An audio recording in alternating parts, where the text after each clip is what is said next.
umeanza mkutano wenyewe. Na tumewaita hapa kimsingi nina mambo manne ya kueleza.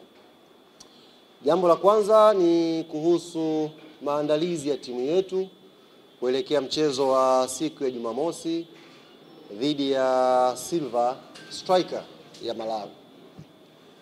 Timu yetu imewasili jana Dar es Salaam hapa majira ya saa 2 kamili usiku, na wachezaji wakaruhusiwa waende majumbani kwao, lakini leo saa 6 kamili mchana timu imeingia kambini Avic Town.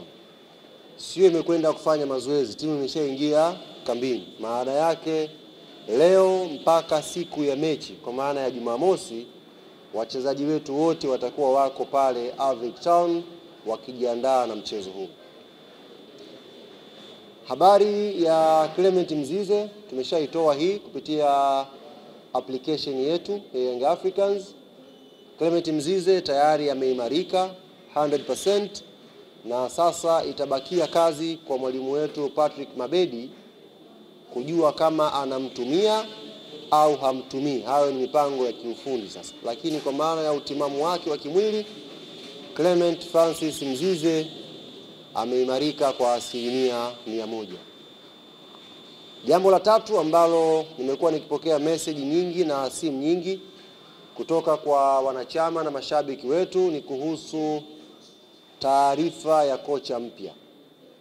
Wakati tunatoa taarifa ya kuvunja mkataba na kocha Romain Folz, tuliongeza vitu viwili kwenye taarifa.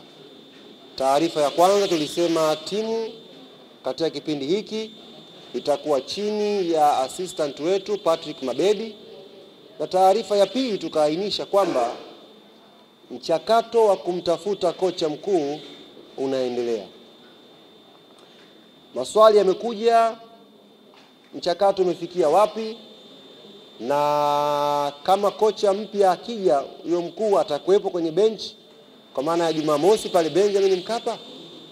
Hayo ni maswali ambayo wamekuwa wakiniuliza wanachama na mashabiki wa Young African Sports Club.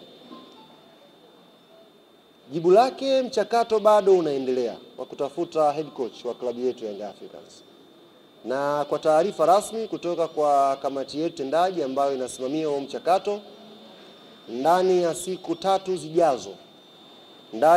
tatu zijazo pengine watakuwa wameshakamilisha mchakato wa kumpata kocha mpya wa kikosi chetu cha Young Africans. Kwa maana hiyo, mchezo wa siku ya Jumamosi utaongozwa na caretaker wetu assistant coach Patrick Mabedi. Nafikiri nimeeleweka vizuri. Mchakato huu unaendelea, na ndani ya siku 3 zijazo baada ya majaliwa Mwenyezi Mungu mchakato unaweza kukamilika, tukawa tumeshampata kocha wetu. CV zimetumwa nyingi sana. Kuna kazi inaendelea ya kufanya tathmini ya hizo CV na kupata kilicho bora katika hizo CV nyingi ambazo zimetumwa. Lakini mchezo wa Jumamosi, kwa maana ya maandalizi ambayo yameanza leo mpaka kufikia siku ya Jumamosi, timu yetu itakuwa chini ya kocha msaidizi ambaye ndiye caretaker hapa kwa wiki hii, mwalimu wetu Patrick Mabedi. Tuna imani kubwa sana na Patrick Mabedi kwa sababu anao uzoefu wa kutosha. Mwalimu ambaye ameshakuwa kocha wa timu ya taifa ya Malawi na akacheza tournament kubwa mbalimbali akiwa na timu ya Malawi. Tunaamini anaweza kuishi katika pressure hii, anaweza kukiongoza kikosi chetu, anaweza kutengeneza silaha za kutosha, tukaenda kupata matokeo mazuri siku ya Jumamosi na Young Africans itafanya hatua ya makundi inshallah. Jambo la tatu katika yale manne, la pili la nne bado. Hawa wageni Silver Striker kina uchizi nao anaitwa hao kina uchizi hawa bwana wanatarajia kuwasili nchini siku ya Alhamis, na wataingia Tanzania kwa maana ya uwanja wa kimataifa pale Julius Kambarage majira ya saa 2:30 usiku. saa 2:30 usiku, siku ya Alhamis, ndio siku ambayo Silver Striker wataingia Dar es Salaam, Tanzania. Ombi gumu kweli kupita, kwa sababu viongozi wana mahitaji mengi kweli sasa hivi ya kufanya.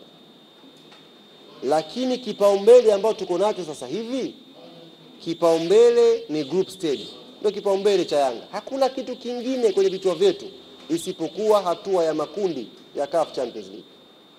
Kwa hiyo ilikuwa gumu, lakini kwa upekee wake viongozi wameweza kucompromise vitu vyote kwa ajili yetu sisi wanachama na mashabiki wa klabu yetu Young Africans. Sasa basi, baada ya ombi hili kukubaliwa, ndipo ninapokwenda kwenye ajenda yangu ya 4 na ajenda yangu ya mwisho kwa siku ya leo. Tumesema hii mechi tumeiomba sisi mashabiki. Hii mechi tumeiomba sisi wanachama wa Young African Sports Club. Na tumetoa ahadi kwa viongozi wetu. Namba 1, tutakwenda kuujaza uwanja wa Benjamin Mkapa. Namba 2, tutakwenda kushangilia timu ya dakika ya kwanza mpaka ya.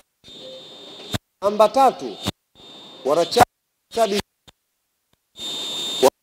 kuipeleka timu yetu kwenye hatua ya makundi. Hayo matatu ni muhimu sana ndugu zanguni, tukachana leo. Kwanza tumetoa ahadi kwa viongozi, tufungulieni hayo mageti, tuje tujae humu ndani. Na tunakuja kutengeneza hamasa, tunakuja kuwaamsha wachezaji wetu, tunakuja kutengeneza vibe ambalo haijawahi kutokea Benjamin Mkapa. Tukiwa tunaamini sauti hizi za wanachama ni sauti za ushindi. Ni sauti ambazo zitakwenda kuinua morali ya wachezaji kutoka ambako iko sasa hivi iende juu kabisa kupambana kwenye pitch. Lakini la tatu, tumeahidi tunakwenda kupeleka kwenye hatua ya makundi. Haya mambo yanatuhusu sisi wanachama, mashabiki na wapenzi wa klabu yetu Young African Sports Club. Naomba nisisitize hapa, ombi hili limeombwa na wanayanga kwa viongozi wa Yanga, na viongozi wa Yanga wameruhusu ombi hili kwa wanayanga. Sasa wewe ambaye sio mwana Yanga, ukajiinua nyumbani ukaja Benjamin Mkapa na dhamira zako hovyo hovyo na mipango yako hovyo hovyo, tutalaumiana. Naomba nirudie hapa. Naomba nirudie vizuri hapa. Kama unakuja wewe sio mwana Yanga, unataka kuja uwanjani, njoo utulie tu uangalie game. Njoo utulie uangalie game. Hamna anayezuiliwa. Lakini ukitoa nyumbani ukaja Benjamin Mkapa ukawa na dhamira ya hovyo ya kufanya chochote kibaya kwa ajili ya timu yetu, tutaishi na wewe. Na sisi kugundua dakika moja tu, kwa sababu bwana Yanga tunajuana. Tukishagundua wewe sio mwenzetu na huko uwanjani, keti angalia boli, hata kugusa. Sisi hatunaga vurugu, sisi hatunaga fujo kwenye mechi zetu. Unakuja kuangalia boli, njoo uangalie boli basi. Ukija na ajenda tofauti, na sisi tutakuwa watofauti. Hili nimelisema wazi kabisa. Wazi kabisa. Mnakaribishwa. Kila mpenzi wa mpira anakaribishwa.